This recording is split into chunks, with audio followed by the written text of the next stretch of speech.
Welcome to Resisting Beta, the men's health podcast. And now, your host, Andrew Bontz. All right, men. Welcome to another episode of the Resisting Beta Podcast. I am Andrew Bontz, and I'm here with Jane Mallett. And here are some questions I had for Jane and after our first conversation. We haven't had a whole lot of topics on nutrition. Oddly enough, men's health podcast, not a ton on nutrition. So I'm excited to dive into this topic a little bit further with Jane and some of our future guests. And here are some questions I had for her after our conversation. If I'm focusing on this, does this mean I have to stop drinking bourbon or beer or eating cheese? That kind of stuff of do I have to give up the things that I love to actually get in shape? How do I get rid of this damn gut? And still live my life, and still have the life that I'm kind of used to, but I want to get rid of this extra tire I have hanging around my midsection, right? And I'm also really curious about what does a healthy man's body look like? Because you see all these images of Instagram models and Men's Health magazine cover men where they have this 8-pack, and that bar of men's health has been kind of shoved down our throats a little bit, but I don't think it gets talked a lot about as much for women who have they have their kind of the body positivity movement that has been really healthy, kind of what does a woman actually look like versus the, Victoria's Secret models who aren't the normal, prototype, which we all really know.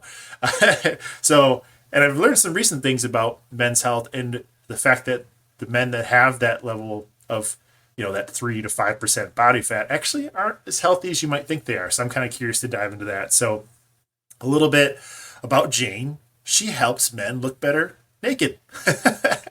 So when you're looking at yourself in the mirror and you'd be like, instead of damn it, it's damn. And she specializes it with exceptional nutrition, weight loss for busy professional men, which I think we all are, ensuring that you get to keep the life you've worked so hard to build. So, Jane, I really appreciate you being here. Thanks ever so much for having me. It's a pleasure, absolute pleasure. And you couldn't tell, Jane is from across the pond. So we have another guest sorry, here. I sound very English all of a sudden. Sorry. So, Jane, you said you've been doing this for about 7 years. Let's tell the men a little bit on why you decided to get into it, and a little bit about yourself, and just a quick version. Okay, well, I've been set up my business about 7 years ago, but I've been doing this longer. So I started off. I lost a lot of weight with a big weight loss group here, similar to Weight Watchers, and I became a consultant. And after a few years, became very frustrated with the whole business model around it, and also frustration the people I was helping in the group. So I grew a group from 8 members to over 130, but only a handful were men at any one time. It was a real there's just lack of support for the men, for the blokes. So when I went solo in 2017, that was always my mission, to work specifically with men. When you made that transition, what was some of your biggest pushback from the people you were helping or trying to help? Well, the biggest pushback came from my mentors, actually, the business mentors, saying I would they advised me to work with women as well as men, because women are much more proactive in seeking help for weight loss. And it's true, it is harder to get the men to reach out to ask for help. Yeah. So it's a worthwhile battle, in my opinion. Yeah, we don't do a very good job of asking for help, especially when it comes to something so attached to our ego. And we like to just figure it out sometimes, right?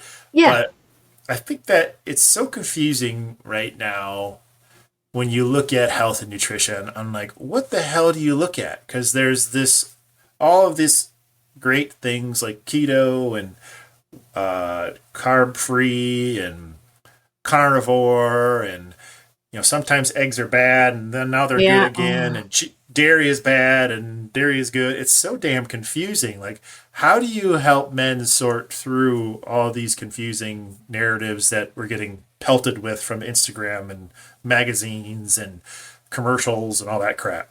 I know it is horrendous. And where the hell do you start? I think that's Right. what's the right path to take. So it's just stripping it back to, well, not the basics, but there are some simple guidelines. And everybody's different. That's one reason why I enjoy working one to one with my clients, because they've got different lifestyles, different things going on, different preferences, even what they like to eat and what they're prepared to cook and not cook. And so it's just really, but there are some very simple guidelines that can be followed without going down these rabbit holes of keto and all the rest of the whole exercise protein positive stuff. So yeah, and I think the marketing world has got a lot to blame for that, because they're trying to sell stuff. Mm-hmm. So they make it all appealing, and this is the next magic bullet, and basically there isn't such a thing. There just doesn't exist, I'm afraid. Sorry. It's just hard work, as you're telling me. It's just Say again, repetitive sorry? hard work. It's just repetitive hard Do you work. know what? That's one phrase I won't let clients use is hard work, because it's not hard work. It doesn't, but it's perceived as hard work, but it's not. It isn't hard work. It isn't. It's making changes and tweaks to your eating and lifestyle habits. And it's finding a way that is enjoyable for you, because habits only stick if you enjoy doing them. And then they become permanent. I'm passionate about permanent weight loss. Anyone can follow a diet and lose weight. But the minute you get fed up with the diet and you go back to your old ways, the weight goes back on again. So it's finding stuff that really works for the individual. What are some of the things that are your go-to that have the most kind of universal ability to work on your clients, like as you're working with them, and maybe the first few weeks or the first month or so, to help them build momentum? Okay, well, it's cutting back initially on processed foods. It's the high sugar, high fat, high processed foods that are really not doing us any good whatsoever. And particularly when it comes to losing the gut, it's the sugar is a big one. And there's so much refined sugar in our diets now. So that's a big one. It's not so much cutting out the carbs, but it is watching what carbs are going in. And I mean, we primarily think of carbs as bread, pasta, rice, potatoes, and then it's what we put on all that stuff as well. It's the cream, it's the butter, and which make the carbohydrates so tricky and stick to the waistline. So it's switching them out, or cutting them back and introducing other things that are more wholesome, more nutritious, and filling.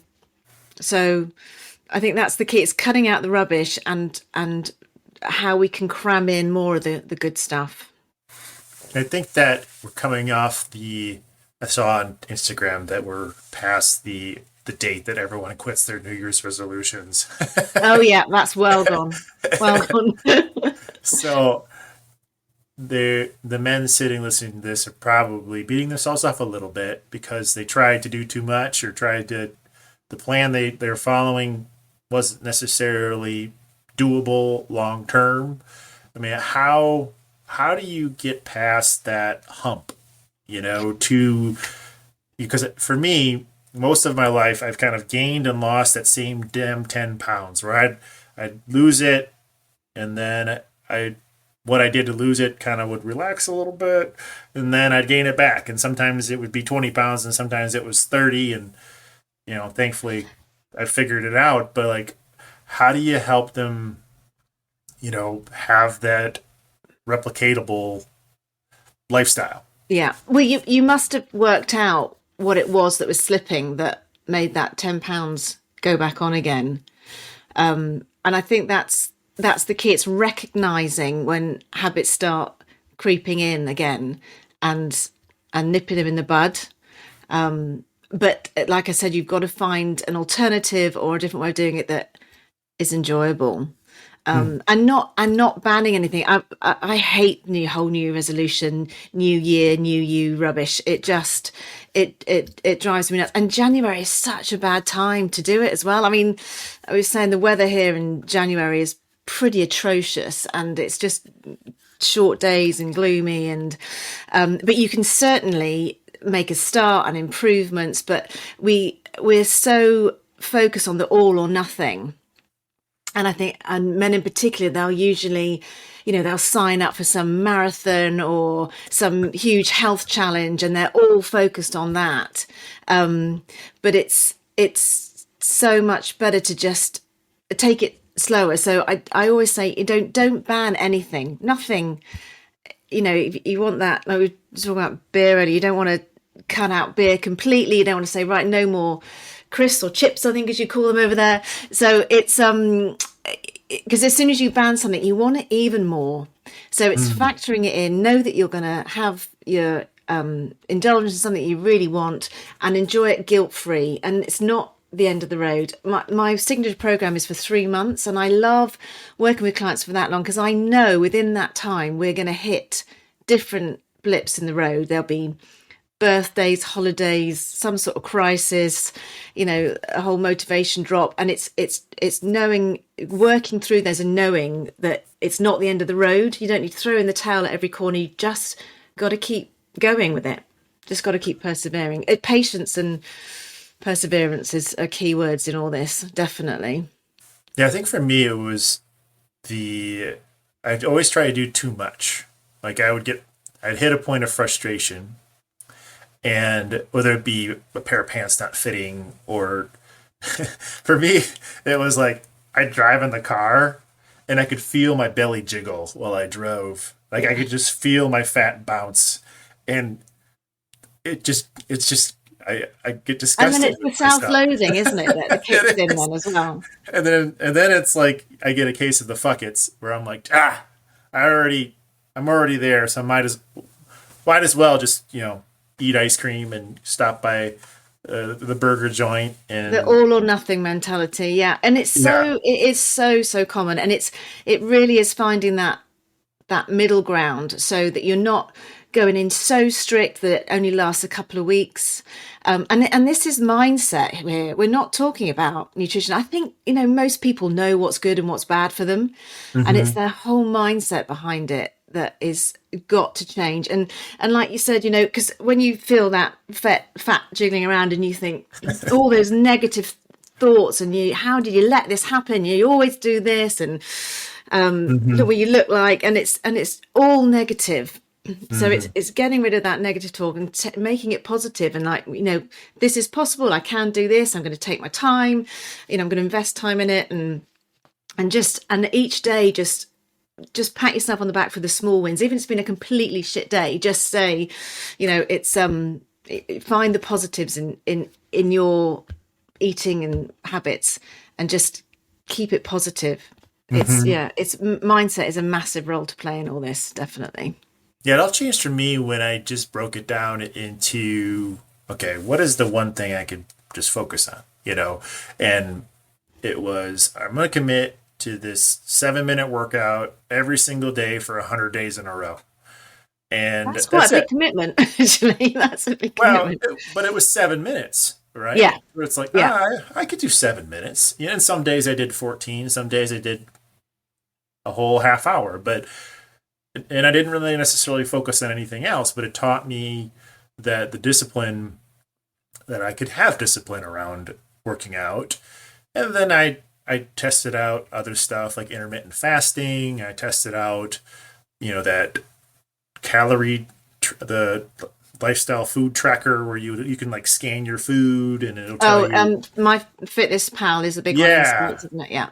Yeah, I've tried that and then quit it multiple times, but do you know what? That's okay. I think because that can really help to keep people on track, can't it? And I think you don't have to do it 7 days a week, 52 weeks of the year, as long as you do it for sort of 3 days in a row every now and again, it can just bring you back into line, and that's fine. That works. I think. Yeah, I'm a big fan of the trackers actually. Yeah, I think for me, it gave me an idea of like, okay, well, what foods are that I'm eating?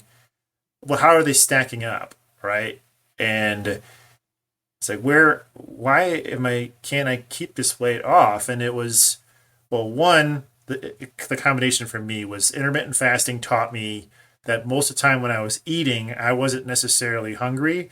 I was either bored, I was sad, or I was thirsty. Yeah. And intermittent fasting taught me like, oh, okay, well, I can work. Like I haven't eaten yet today, and I've worked out, and I've taken a half-hour walk, and I'm fine. So I know it's I think that's one thing that really is highlighted by people playing around with intermittent fasting. I mean, we are conditioned to eat breakfast the minute we wake up, and we're told that breakfast is the most important meal of the day. Do you know who coined that phrase? probably a cereal company. Mr. Kellogg himself. And actually, we should eat when we're hungry, and quite often we wake up we're thirsty. So that is a big tip. Actually, have a big glass of water, and actually, it's amazing how much you can do and get on with before the actual hunger kicks in. It's listening to what's going on in your body is a big one in all this, definitely. Yeah, and the emotional eating for me, like I get stressed and I'd get sad, and I'd just be like, what makes me feel good? Food. I love food. Yeah, but only in the moment, isn't it? It feels good while you're eating it, and then the minute you've eaten it or something, you just then in come those negative thoughts. Why did you do that? You can't, show a bit of control, all that stuff. So, but it is, and it's the subconscious brain is so strong, and it's just stopping and working out what it is, why you want to lose that weight. Why is it so important to you? I don't know if you ever got to the crux of why you wanted to drop that weight, but the stronger that is, the more easily, the quicker you can overrule your subconscious mind on that and think, no, I'm not going to do that because this is my ultimate goal. But it's a tough one, especially late at night. That gets hard. I think for me, most of my weight loss initiatives started because spring break was coming or summer was coming. Yeah. But that's the one thing I've distanced myself from over the last, where I've been able to keep a sustained weight. I'm still working towards becoming healthier, but that's okay. But it's not like attached to, I'm going to Florida in March, so therefore time to work out, Yeah, exactly. And that's where I think the ups and downs came mostly from me. So yeah. Now, when you're talking to men, like for me, I was a former athlete. I played football in high school. I think some of the most intimidating parts of working out is you think about the gym and you show up there and you're worried about this thought in your head of everyone's looking at me and they see how fat I am. They see how not in shape or unknowledgeable that I am. So how do you help men from the physical activity component, not so much the nutrition, to help lift that part up?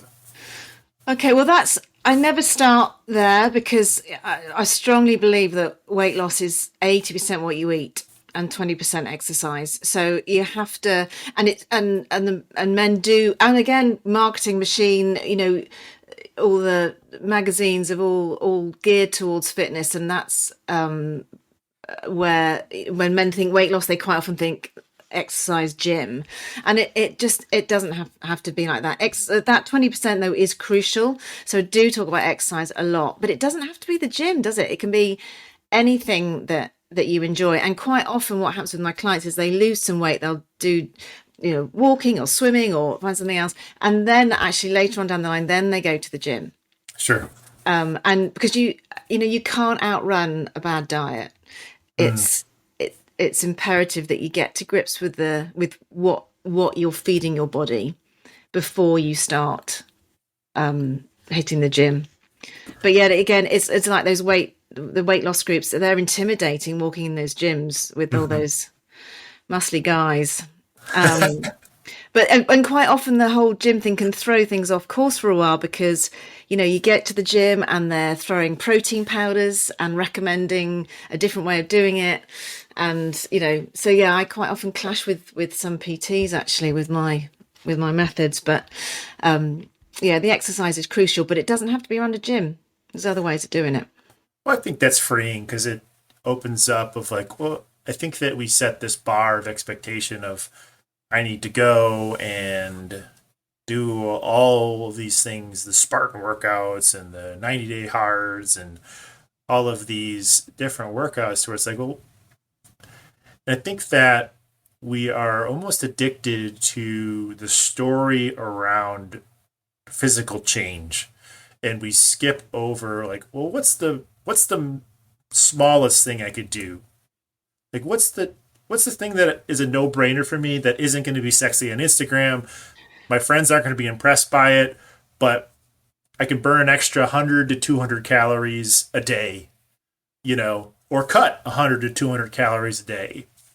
And it's not a lot, right? No, exactly. I know. And this is the thing, the maths is, to lose a pound of fat a week is 3,500 calories. So to cut, so that's 500 calories a day to cut from your diet. So by starting out by looking at what you're eating each day, because that can be, a cappuccino and a bagel, or, it doesn't take a lot. And it's just little things like that is far better to cut rather than doing the 90-day power day. And the other thing there is, if I often say to people, how would you like to be 3.5 stone lighter? I should have worked that out in pounds because you don't work in stones, do you? No. What's that in pounds? I wonder what that is. That's 14, 28, 30, 40 pounds in a year. And everyone says, oh yeah, I'd give my right arm to do that. But then if you break it down and say, right, well, it could take you a year to do that. They're like, oh, that's a pound a week. That's so slow. But those little increments really, really add up. I had a guy this week who was, he's lost 28 pounds now. He lost a pound this week, and he's saying, oh, but it's not very much, is it? And I said, God, that is a lot. It is so much. And 2 packs of butter. Oh God, are our butter's the same way? I don't know if they are actually. You have little strips, don't you? But if you convert that pound of fat into something physical like a bag of sugar, or right. it really adds up, and you cannot dismiss those pounds coming off slowly. I know we all want that quick fix with the whole drop I don't know how many pounds in a couple of weeks, and again it's that marketing machine that we're all after. We're always looking for that silver bullet, but you just take a step back and think, right, I've invested time putting on this weight, I've got to invest a little bit of time to get it off again. And there's no rush. What's the rush? Right. Yeah, I think that a book that really set that home for me was a book called The Compound Effect by Darren Hardy. And he talked about the story of these two men, and one of them consumed 200 calories. One of them cut 200 calories, whether it be through exercise or eating, or I forget. And in like 6 months, there wasn't a whole lot of difference between the two of them. In a year, it was just like maybe a 5-pound difference. But like 2 years later, it was like a 20-pound difference from just 200 calories. And 200 calories, I didn't quite realize this until I started tracking it, where some of the things I was eating that I thought was healthy, like those little Cliff bars or the bars, I like the bars. So any of those bars, I look at the calorie and it's like, holy crap, there's 360 calories in this damn thing, and it looks like it's healthy. Well, they're selling it to you as a healthy option, yeah. Right. Anything with the word protein's got to be good, right? Or even organic, to where it's like organic sugar. It's like, oh, it must be good sugar for me. It's like, no. No, exactly. I know, and that's the thing. There's all those bars are basically they're additional calories, and it doesn't matter where the calories come from. If they're excess, they're stored as fat, whether it be protein, fat, carbohydrate. So, yeah. But those marketing men, they're good. They're damn good. That's my trade. Trade is marketing. So we study understand. human psychology. Yeah. People want it faster. Exactly. Now, yesterday, miracle shortcuts, secrets, all of these Yeah. things. But in the end, it's just like, okay, what's what is some simple stuff that isn't going to be sexy that maybe you're not going to miss. Maybe it's not the beer, but maybe it's that bar that you're having, or that extra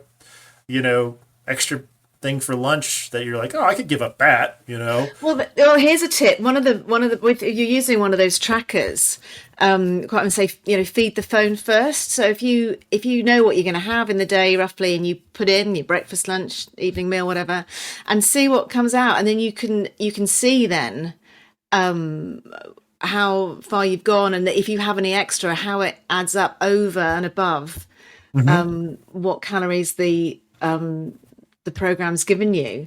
It's a really worthwhile exercise, because quite often, if the day's going badly, we just stop putting stuff in. I'll leave it till tomorrow. But actually, if you put it all in first, and then someone offers you something, like one of the protein bar or whatever, and you just think, shit, actually that's going to take me way over. It's quite a useful exercise to try, actually. Feed the phone first. What is your opinion on cheat meals? Like the What? Sorry, Rock. say again. What's my what? Your opinion on cheat meals. So like when I look at The Rock, he has basically one meal a week where he just eats whatever the hell he wants. And, he's famous for putting pictures of this food online. Like, because when I first started out, I did cheat meals, and I don't do that so much anymore. But I'm kind of curious on your perspective on So do that, you mean something like a burger and chips, and a pizza, or like you eat healthy 6 days a week, and then you have one day where you're like, I can just gorge myself on pizza and cookies and burgers and whatever. Yeah, no, it's an interesting one, because I don't know if you Joe Wicks, who's a big character over here, is always posting his indulgences, his treats, as they're called, and I don't agree with that, actually. I think you shouldn't ever ban anything. Like I said, you don't ban anything completely, but if you have a cheat day, God, you can null and void the whole work, whole of your efforts during the week. And also by doing that as well, because the one thing about when you're trying to cut down on sugar and that high processed, the ratio of fat to sugar in all these processed food is really hitting our sweet spot, and it just, all our dopamine receptors go off, and it's what keeps us going back for more. It's addictive, this stuff. So if you're doing that once a week, how are you ever going to get over these addictions? And they're easier to crack than something like cocaine, because it's not that addictive, but it does take time, and you have to keep going with it. So I think if you do that once a week, you might null and void all the good work you've done in the week, and you're just bedding in those negative habits that are ultimately doing you a lot of damage. Yeah, I think that for me, like when I started this journey, I read this book called The 4-Hour Body by Tim Ferriss, and he talks about a diet called the slow carb diet in there. And it's essentially cutting out all sugars and processed flours and replacing them with slow carbs like beans and protein and vegetables. Yeah. And I don't follow it to a T now, but what it taught me was the impact on sugar, where because I cut it out, now when I eat it, I can feel it. Yeah. I can feel what sugar does to my body, because I first eliminated it for a long period of time. And when I have a donut or pastry or whatever now, or even a candy bar, I can feel it like in my mind and in my body because I cut it out. And I think that's an interesting thing to try. I also did like a gut microbiome test where it told me, like, based off my saliva, my poop, and my blood, on like what I should not eat and what I should eat a little bit and what I can eat a lot of. And just that process of like, well, wow, I didn't realize how shitty I felt most of the time because of all these things I was eating. Yeah. And there's a couple of points there, because it's and that's a real positive, isn't it? Because you cut back on the sugar. You don't have to cut it out, cut it back, but it doesn't take long for your taste buds to change. And when you have something really sweet, it's like, actually, that's not good. That's not nice. Hmm. So it is worthwhile just persevering with that and going without, because it's amazing how quickly those receptors change. It's just the rewiring of your brain, but it is absolutely possible Yeah. to wean yourself off these highly processed foods that just taste so damn good. But yeah, just Yeah. it's just so bad for us. And we're learning so much more about the gut health. It's literally the tip of the iceberg, what we know at the moment, I think. Yeah. And this processed stuff is so damaging to our gut health.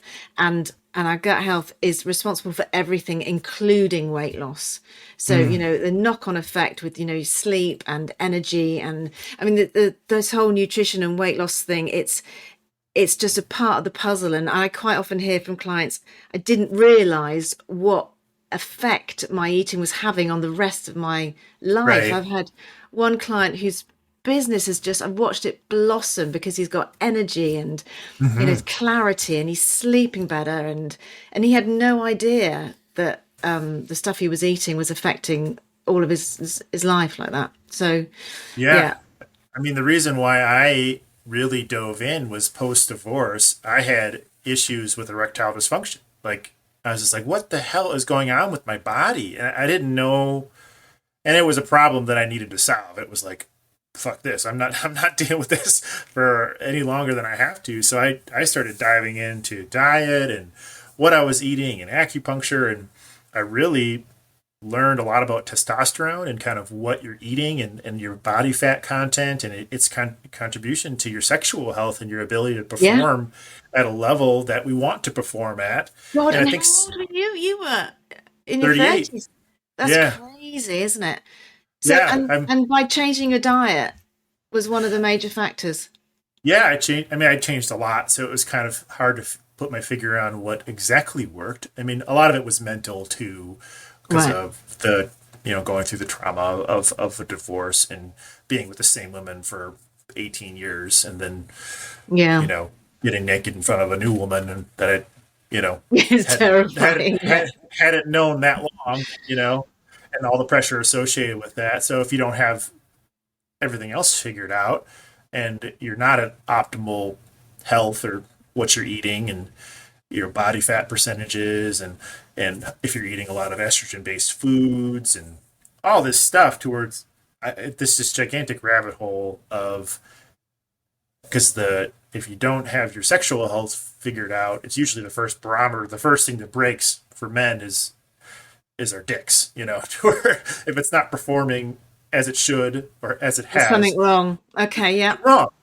And attaching, and it's usually it can be attached to food or you're carrying too much body fat. Yeah. So Exercise levels. Yeah. yeah, and it's blood flow. I mean, it all comes down to blood flow, right? Yeah. So, well, for women and men's sexual health, if you don't So have maybe adequate I'll have to blood do a flow, post on that one next on LinkedIn. That will wake LinkedIn up, won't it? yeah. I mean, it's one of those things that we talk a lot about on this podcast because I struggled with it, and I have talked to men in my personal life who have struggled with it, but we just don't. It's so our ego is so attached to how well we can perform in the bedroom when it's not working. We definitely don't want to talk about it because we feel like we're going to get teased or Yeah. ridiculed or feel like less of a man. So Yeah, definitely. And I bet that what you're putting in your bodies nutritionally is going to have a big effect on that. Actually, I huge, really do. Yeah. big. So, well, we're coming near to the end of the conversation here. So I always like to round off with a couple of questions and pivot off of that point because I could go there for a long time because it was a huge research project that I went on from my own self. But there's a couple questions I ask each guest, and I'm kind of curious from a female perspective your answer to this. So, what do you believe it means to be a man? Like, how would you describe like true being a man is? What is that? Wow, there's a question. Okay, well, typically and commonly the answer is strong and dependable and all those things that are not very helpful to men, actually. So, but yeah, it's I think that's probably done them a disservice over the years, hasn't it? Because that's one reason why they can't show weakness, because they're sold to be strong and dependent. But I think I think men are amazing, and I think that in every all of us, there's different yin and yang and male and female components in everybody, and Right. I think it's so we've got to get away from those stereotypes of what is a archetypal male, female. So that's almost impossible to answer. I don't want to answer it because it's the wrong answer. Well, when you think about a man in your life who is strong, has a healthy perception of his own masculinity, and I mean, what does that look like to you? You know, from my husband, obviously. Okay, well, describe your husband. Well, my husband is, he's a complex character, but he's reliable and loving and supportive, and a good all-round egg. But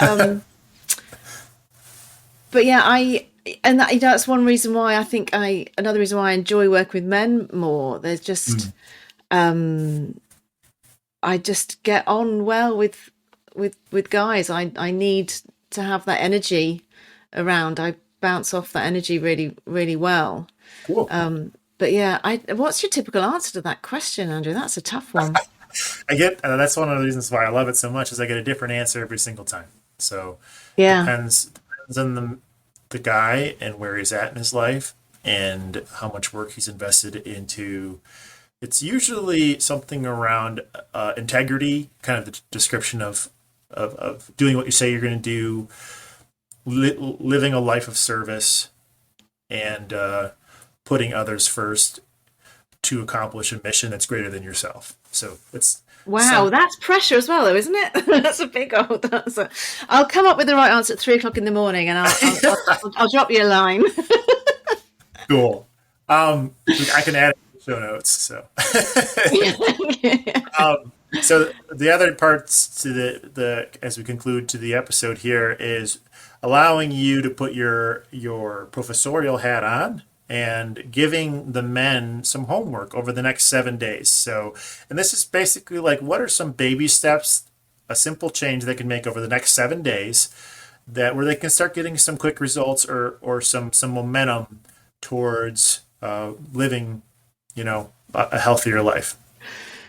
Oh, right. That's a good one. So I would recommend that for the next 7 days, as you said, is to log a food diary, is to jot down what you're writing each day. And it's just for you. So it's to be completely honest, because we all underestimate what we eat by a minimum of 20%. Everybody does that. So if you honestly write down, because so many people think they've got, they're eating their 5 a day with fruit and vegetables, they're not eating too much chocolate or sugar or whatever. But actually, if you write it down and make a log of it, it's quite eye-opening. And I think, and then from that, you can drill down on the things that you can work on, take it one at a time. But the biggest two there are cutting down on the crap, on the processed food, and increasing the fruit and veg and the wholesome stuff. Boring but true. I always say I could never write a book. Who's going to read my book? But it's all this, the basic stuff is what really, really works.